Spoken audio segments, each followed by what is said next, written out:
بسم اللہ الرحمن الرحیم۔ السلام علیکم عزیز طلبہ، میں آپ کو ایپسیکس آن لائن سپورٹ پروگرام کے تیسرے مرحلے کی جماعت ہشتم میں خوش آمدید کہتی ہوں۔ مجھے امید ہے کہ آپ اپنا اور اپنے گھر والوں کا خیال رکھنے کے ساتھ ساتھ اپنی تعلیمی سرگرمیوں پر بھی توجہ دے رہے ہوں گے۔ عزیز طلبہ و طالبات، آج ہم نے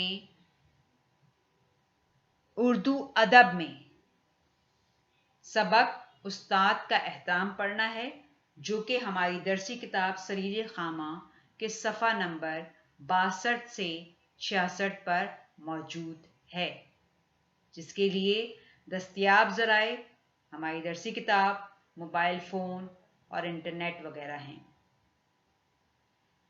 سبق کا تعارف یا سبق کا خلاصہ۔ سبق استاد کا احترام ایک ایسی شخصیت سے متعلق ہے جو ہماری زندگی میں بڑی اہمیت رکھتی ہے، یعنی اس کے بغیر ہم زندگی کا تصور نہیں کر سکتے، جس کے بغیر ہم ادب و آداب سے نابلد رہتے ہیں، اور وہ شخصیت ہے استاد کی، کیونکہ والدین کے بعد اگر بچے کی تربیت کی ذمہ داری کسی پر عائد ہوتی ہے تو وہ ہمارے استاد ہیں، جن کا احترام کرنا ہم پر لازم ہے۔ عزیز طلبہ، آج کا تدریسی عمل شروع کرنے سے پہلے آج کی اچھی بات کا ذکر کر لیتے ہیں، کیونکہ ہر کام کا آغاز اچھے انداز سے کرنا چاہیے۔ آج کی اچھی بات: خوبصورتی کی کمی کو اخلاق پورا کر سکتا ہے، مگر اخلاق کی کمی کو خوبصورتی پورا نہیں کر سکتی۔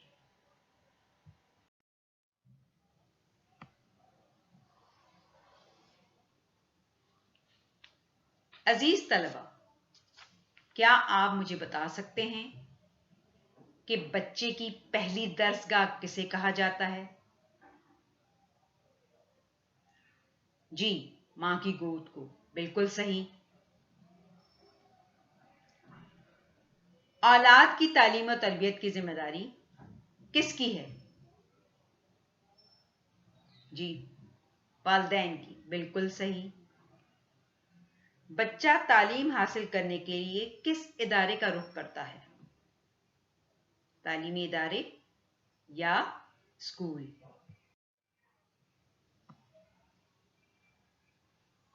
تعلیمی ادارے یا اسکول میں بچے کو تعلیم کون دیتا ہے؟ جی بالکل صحیح، معلم یا استاد۔ بچے پر والدین کی فرما برداری اور احترام کے ساتھ کس شخصیت کا احترام لازم ہے؟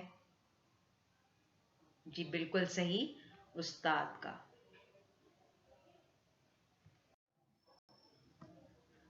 عزیز طلبہ و طالبات، اب آ جاتے ہیں ہمارے مقاصد تدریس پر۔ طلبہ اشفاق احمد کے طرز تحریر سے واقفیت حاصل کر سکیں گے۔ طلبہ سبق پڑھ کر استاد کے مرتبے اور مقام سے آگاہی حاصل کر سکیں گے اور ان کی عزت و احترام میں کسی قسم کی کمی نہ چھوڑیں گے۔ درست تلفظ کے ساتھ بلند خوانی اور لغت کے استعمال کی مشق کر سکیں گے۔ مشقی سوالات کے جوابات انفرادی طور پر حل کرنے کے اہل ہوں گے۔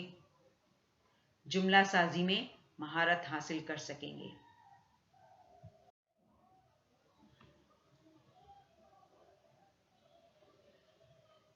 اب آ جاتے ہیں سبق اور مصنف کے تعلق پر۔ سبق استاد کا احترام اردو ادب کے ہر دل عزیز اور مقبول ترین مصنف اشفاق احمد کا تحریر کردہ ہے۔ انہوں نے بے شمار کتب تحریر کی ہیں، جن میں ناول، ڈرامے اور افسانے وغیرہ شامل ہیں۔ ان کے ڈرامے ٹی وی اور ریڈیو پر بے پناہ مقبولیت حاصل کر چکے ہیں۔ اشفاق احمد ایک بہترین استاد بھی تھے۔ سبق میں استاد کے مقام و مرتبے کا ذکر کیا گیا ہے اور اس بات کا ذکر کیا گیا ہے کہ انسان پر اگر والدین کے بعد کسی کا حق ہے تو وہ اس کے استاد کا ہے۔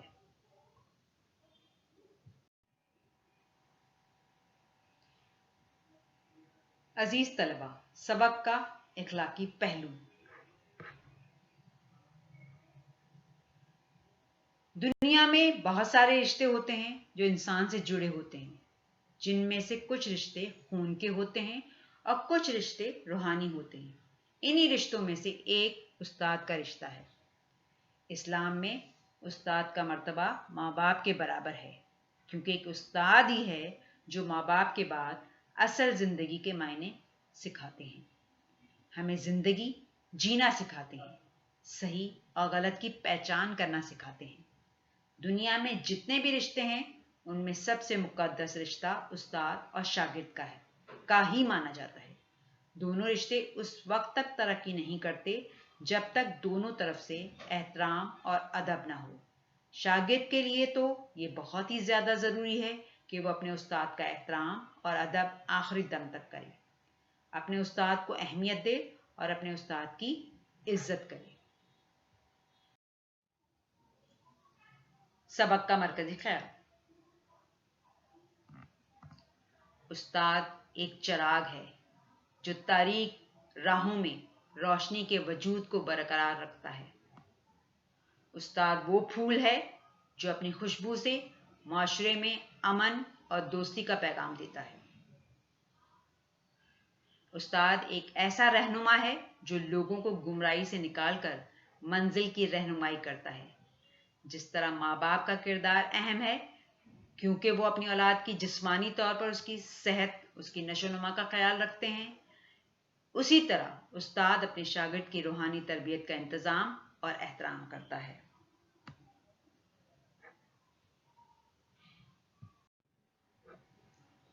عزیز طلبہ، سبق کی بلند خوانی سے پہلے ذرا سبق میں موجود مشکل الفاظ کا ذکر کر لیتے ہیں تاکہ سبق کو بہتر طور پر سمجھ سکیں۔ مشکل الفاظ کے معنی: احترام فائقہ، برتر لوگوں یا بڑے لوگوں کا احترام۔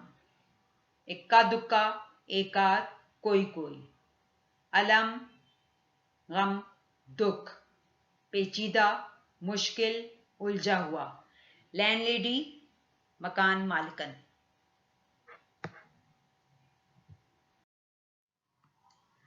تشنج، اینٹھن، جکڑ جانا۔ چنگی بھلی، اچھی خاصی۔ حکم عدولی، حکم نہ ماننا۔ دیار غیر، باہر کے ملک۔ کیلولا، آرام کرنا۔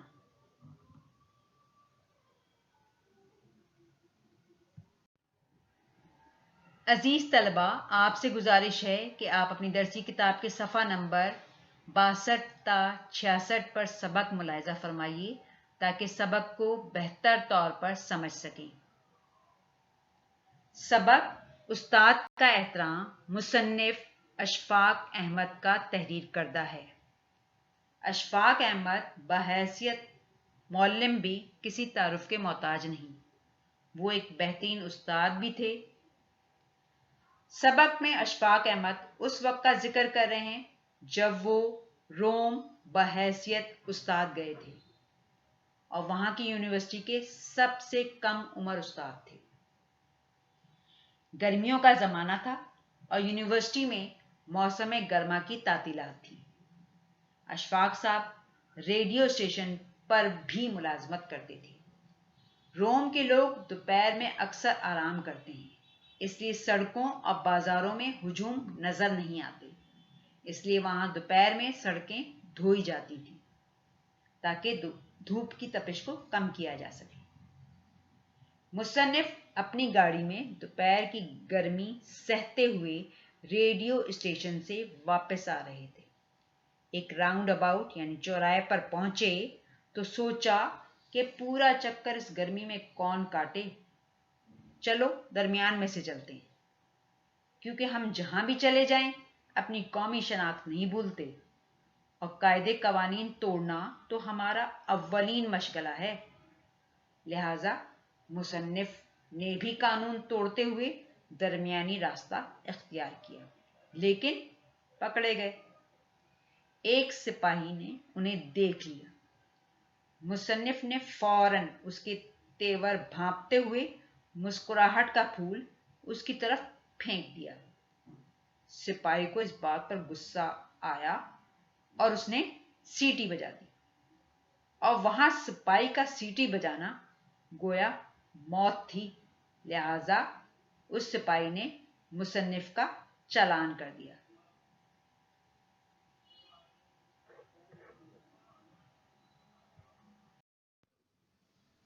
سپاہی نے ادب سے پہلے مجھے سیلیوٹ کیا، پھر لائسنس مانگا۔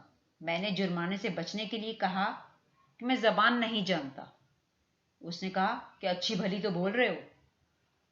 خیر، اس نے پرچی کاٹ کر مجھے دی اور کہا کہ کسی ڈاک خانے میں جا کر جرمانہ جمع کروا دینا، کیونکہ وہاں چالان جمع کروانے کے لیے عدالت نہیں جانا پڑتا۔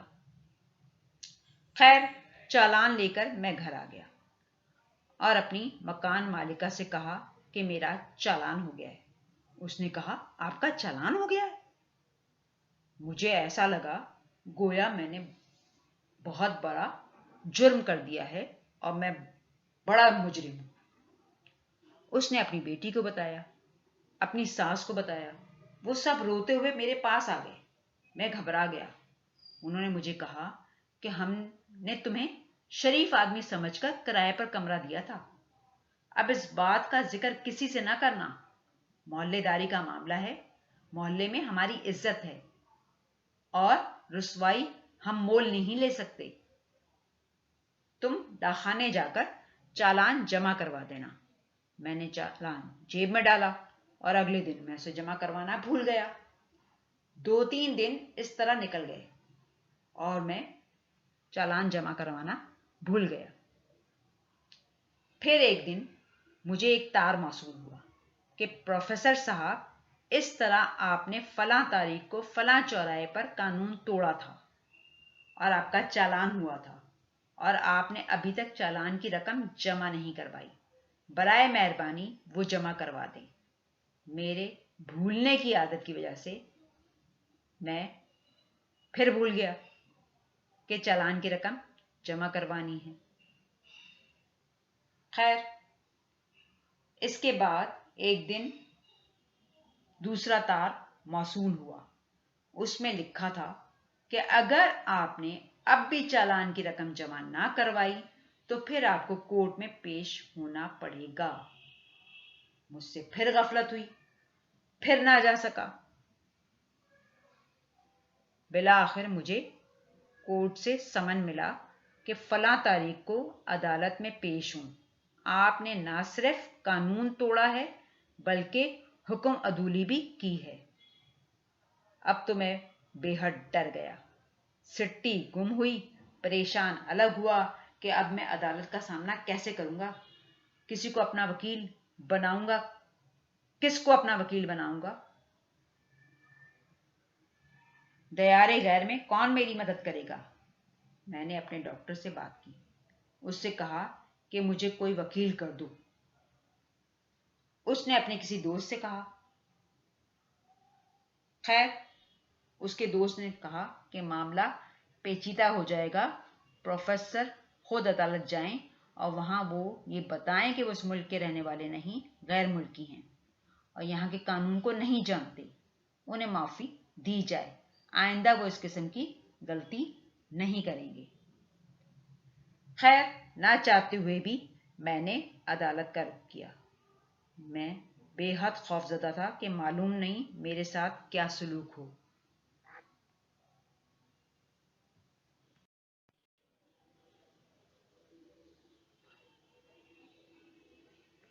خیر، آخرکار میں عدالت پہنچا اور جج صاحب کے کمرے میں پہنچ گیا۔ جج صاحب نے مجھ سے سوال جواب کیے کہ آپ نے قانون توڑا تھا، آپ کا چالان ہوا تھا،